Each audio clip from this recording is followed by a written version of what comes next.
niin, lähdettiin taas järvelle lokakuun puoliväli. Kyllä, kyllä. Paljon on kyselty ahvenen vetouistelusta ja me ollaan siihen luvattu vähän teille opastusta ja pätkää antaa. Ja lähdettiin tänään tutuille vesille, mennään tuon Längelmävedelle ja ahvenen vetouistelu meille kohtuu tuttu laji on. Ja kokeillaan, ekana käydään kattoo vähän, että löydetään kala sieltä ja sitten kokeillaan vielä ihan käytännön tipsejä antaa ja katsotaan, jos saataisiin jopa kalaakin tänne. Joo, jauhetaan takiloilla vähän sen, sä näytät pikkasen mitä se menee. Sä oot niin hyvä siinä takila kalastuksessa ahvenen osalta. Niin vähän näyttää, että miten se ton liven kanssa toimii. Varmaan heitellään ja sitten vielä kanssa jossain vaiheessa ahventa. Joo, no ei mitään paineita. Pekka pisti jo heti semmoitteet lähtökaneet tohon noin, että oksa pois, mutta eiköhän me löydetä kalaa. Kyllä me tuttu vesistö, niin sillä on kiva mennä ja nimenomaan takilalla kalastetaan tänään ja mennään aika täsmä hommia ja se on tällainen syksyllä, niin se on ylipäätään syksy, niin on kalastajan parasta aikaa. Mikäs siellä on touhu tässä ja kalastassa? Nyt on vähän muutoksia ilmassa ja siitä syystä ei ollakaan sun veneellä. Täällä nyt ollaan mun veneellä. Mikäs homma tää? Joo, multa lähti heti viimeisen kisan jälkeen seuraavana päivänä lähti vene ja markkinoille ja se löysi uuden omistajan ja meillä on projekti siellä pihassa odottamassa. Eli siellä tulee Pro Seriesin XL Boosteri keskipulpetilla meille ensi kaudeksi ja se on hyvinkin raakille tällä hetkellä ja tuossa talven mittaan niin pistetään video tulee vähän juttua, että miten se valmistuu ja varmasti siellä haasteitakin edessä tulee, niin kokeillaan siinäkin vähän jeesiä, että sitten samoihin ansoihin kompastu, mihin me kompastutaan. Uutta kalustoa ensi kaudelle. Niinpä. Eiköhän me lähdetään jyrään, pistetään vähän ajolasen ja päähän ja hauskoja täällä on kylmää.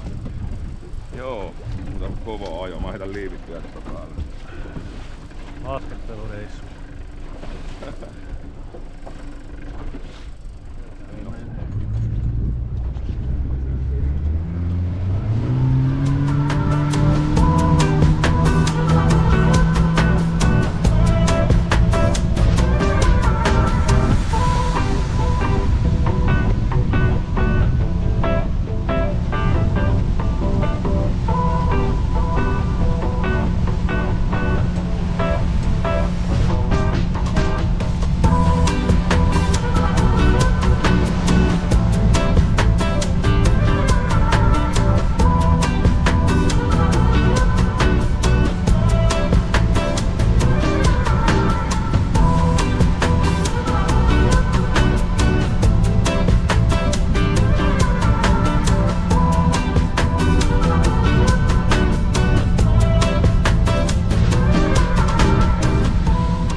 Mitä huomiota itse ollaan tehty ainakin.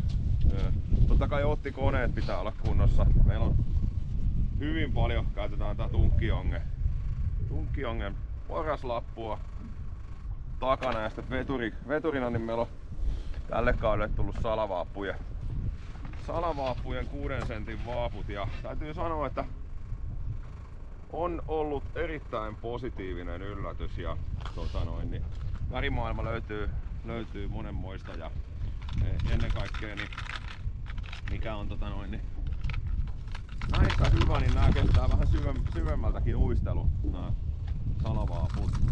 Tuosta sinkkuna tämmönen vähän räikeä.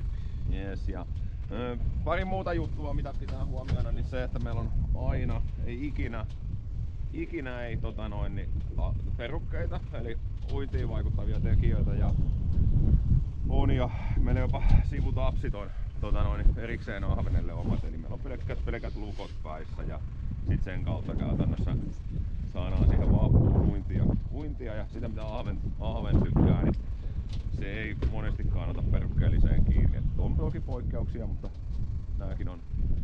näissä ollaan itse havaittu se, että lukollisilla tulee paremmin. Ja oikeastaan kolmas, mikä kannattaa muistaa, niin se takilan kuula, että se ei saa olla liian kevyt. Meillä on 7 kuulat täällä ja romut pitää olla oikeasti vaijerit tai onko sitten kuitusiimasta, niin pitää olla semmoinen, että kestää sen painavankin takilan kuula.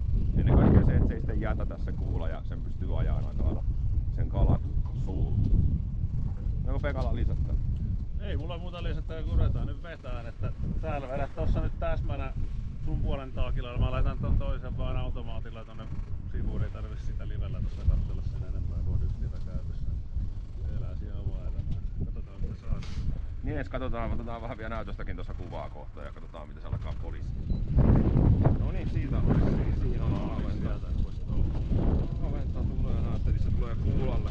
Kuulalle tulee, niin aika ropinahan siellä käy sitten, kun se lähtee sieltä tulee. Vähän lähemmäillään, niin katsotaan tässä nauhaa siitä. Määräähän on ihan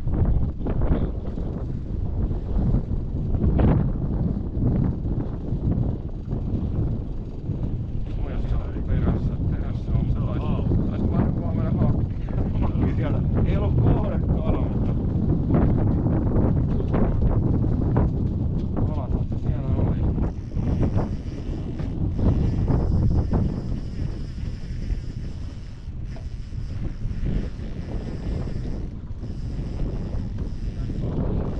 Hyvin näkyy pohjassa tuolla.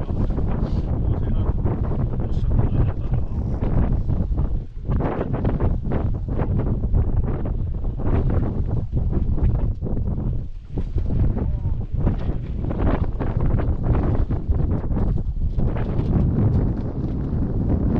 Nouseen. Ahventa on aika kohtuu paljon tässä näin. ihme on se, ei kukaan noista. On kyllä ihan hyvät pähinät. Mä luulen, että meillä menee loppupäivä tässä heitelle, sitä alkaa olla. Nyt on. Joo, kyllä sieltä tulee kolisee. Mulla on kiinni tossa jo, että nyt tosiaan kun ahventa kun kalastetaan, niin siinä on myös se sitten, että me ei lähdetään nostaan siellä tuossakin on kala, niin toi taka-iiri tossa näköjään, mutta se, että kun nostetaan kuula, niin nostakaa kuula ja vetäkää raakana vaan ylös käsiin, koska ahvenella on toi kuulet repee tosi helposti. Niin ihmiset on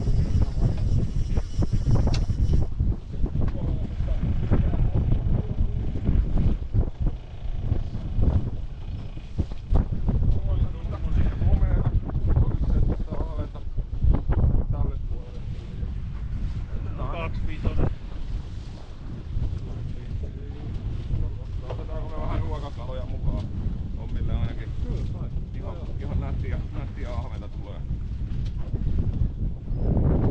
Näkee hyvin kun on lohkimähinät tossa eessä, niin tämmöseen kun pääsee, se on aina hyvä paikka. Joo, siellä näkyy hyvin kun välivedessä menee. No tuossa pohjalinjasta taas kun nähdään, että sitä on ahventa on runsaasti. Nämä on hienoja paikkoja. Ollaan tosiaan Ängelmävedellä Ponsalla tällä hetkellä ja on ihan täällä valitettavan paljon kuhakanta kasvanut. Vähän on ahve hävinnyt, mutta kyllä täällä vielä edelleen on, niin näette tosta videolta. On kyllä ihan kohtuun paljon. Joo, niin kuin näette, aika mahdoton tällä hetkellä sanoa, että onko siellä enää yhtään paapua, missä ei ole kalaa. Kyllä vedän itse, näyttinäkään irtoavan tuolta edestä justiinsa, mutta ei aleta haitata. Ahventa tarvii välillä vähän vauhtia, että voi takilalla voi vähän pumpata edes sun takaisinkin sitten. Se on ihan... Katon, että löytyy tänne. Joo, kyllä täällä kalat on itsellä ainakin, että tohon eteen tuli kanssa.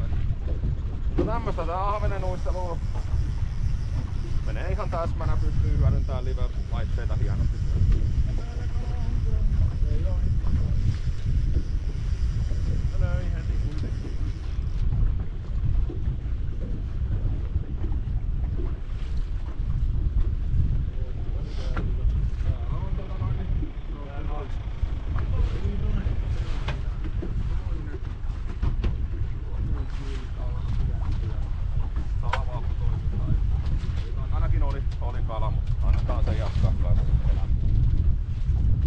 Semmosta. Joo. Tämmöstä tää ahvenen uistelu on mukava. Nyt paikkahan siinä se tärkein, että löydät sen määrän. Joo, määrä. Eli tääkin on ruokakoon kalaa, mitä nyt haettiin ihan täysin, ettei oo ei oo mitään isoja yli 40-siä. Tulee 5 asti mahdollista pääsee. Joo, tää vesi on mukava. No niin Pekka, ahvenet on uisteltu. Ne on uisteltu ne. Mikä fiilis? Ei mitään, kyllähän se sitten kun se ahven löytyy niin ihan hyvin. Täällä muuten oli ehkä tänään vähän muuten kala vähän nirsolla syönnillä, mutta kun se ahven siinä söi sitten kun sen löytyi. Kyllä, kyllä. Tosiaan muistakaa muutama huomio siinä ahvenen uistelussa, eli ei tapseja, omat sivutapsit ahvenen uisteluun. Vaaput tietenkin sen mukaan, mikä itse voitte hyväksi, ja me käytetään aina lähtökohtaisesti yli 5 senttisiä ahvenen uistelussa ihan sen takia, että se pienempi ahven ei käytännössä varaa niin paljon niihin vaappuihin kiinni, vaan kokeillaan käydä sitä mittaa kunnon kuulat ja muuta kuin kovaa ajoa. Yes. Ei mitään. Seuraaviin kertoihin sitten taas. Nimenomaan. Yes. Moikka!